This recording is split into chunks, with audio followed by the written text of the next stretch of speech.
अस्सलामुअलैकुम। नया पाकिस्तान के साथ मैं हूँ मारिया जदो। नाज़रीन, 2014 का साल था जब अमरीकी रियासत ओहायो की अदालत में एक खातून जज ट्रेसी हंटर को घसीट कर हथकड़ियां लगाकर लाया जाता है और सख्त कैद बामुशक्कत सजा दी जाती है। इस जज पर इल्जाम था कि उसके भाई के पास आमदन से ज्यादा असासे थे और उन असासों को बनाने में उस जज की गैर कानूनी फैसलों का अमल दखल था। नाज़रीन, जब इस जज को अदालत से घसीट कर ले जाया जा रहा था तब अमेरिका के किसी जज ने ये नहीं बोला कि ये अमेरिका के निजाम इंसाफ पर हमला है। तब ये जज ट्रेसी हंटर भी चाहती तो शायद अपने साथ 10-12 जज मिलाती और ऐसे कानून बना लेती कि इसके बाद अगर अमेरिका में कोई जज या उसकी फैमिली कोई करप्शन करती तो उसको पकड़ा नहीं जा सकेगा। मगर खैर छोड़ें। Number 1, you pay the cost of these proceedings. Number 2, you are to not violate any laws. Number 3, you are to do 6 months in the Hamilton County Justice Center. Credit 1 day.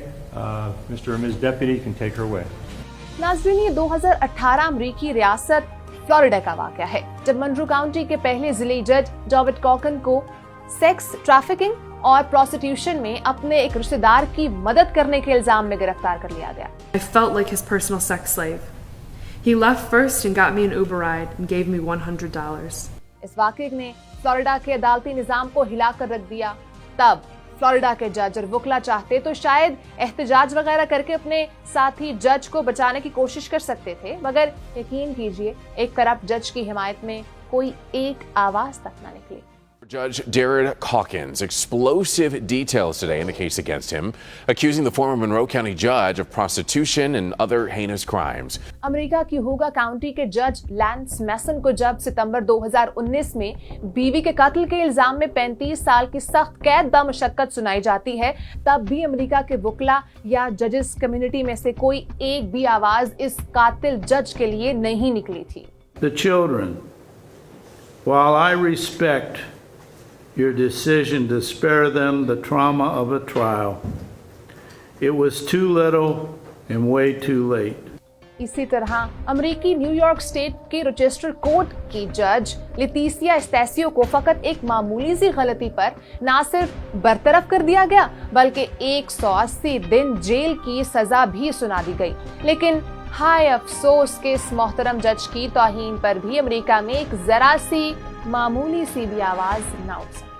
The former Rochester City Court judge sentenced to 6 months in jail for violating her probation. Australia में एक जज सिर्फ traffic कवानीन की पाबंदी नहीं करता तो उसको जेल भेज दिया जाता है। A former Supreme Court judge who wrote guidelines for sentencing drink drivers has pleaded guilty to being over the limit himself. Roderick Howie was charged with mid-range drink driving last month after causing a serious car accident in Sydney's northwest. याद रहे, दुनिया के बहुत से ममालिक में ये कानून है कि अगर कोई जज गलती करे तो उसे आम आदमियों से ज्यादा सख्त सजा मिलती है। अभी पिछले साल की बात है कि अमेरिकी रियासत मिशिगन स्टेट की एक जज ट्रीसा ब्रेनन को अपनी तलाक के कागजात में रद्दोबदल के इल्जाम में न सिर्फ फौरी गिरफ्तार किया जाता है बल्कि 12 घंटों के अंदर सजा सुनाकर जेल भेज दिया जाता है।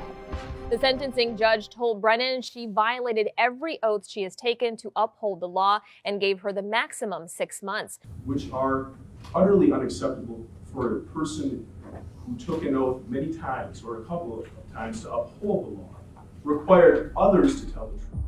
नाज़रीन, ये सारे वाकयात बयान करने का मकसद आपको ये समझाना है कि मुहज़्ज़िब दुनिया में कोई मुकद्दस नहीं होता। पूरी दुनिया में ये असूल है कि कोई भी मुकद्दस नहीं, कोई भी कानून से बालातर नहीं। चाहे कोई सियासतदान है, चाहे कोई फौजी है, चाहे कोई वकील है और चाहे कोई जज है, कोई भी जुर्म करता है तो उसे बराबर की सजा मिलनी चाहिए। क्योंकि अगर ऐसा होगा कि आप अपनी करप्शन छुपाने के लिए अपने साथियों से मिलकर कानून बनवा लें तो बाकी अवाम के लिए एक अलग कानून हो, तो याद रखें ऐसे तर्ज अमल कौम और इदारे दोनों ले डूबते हैं।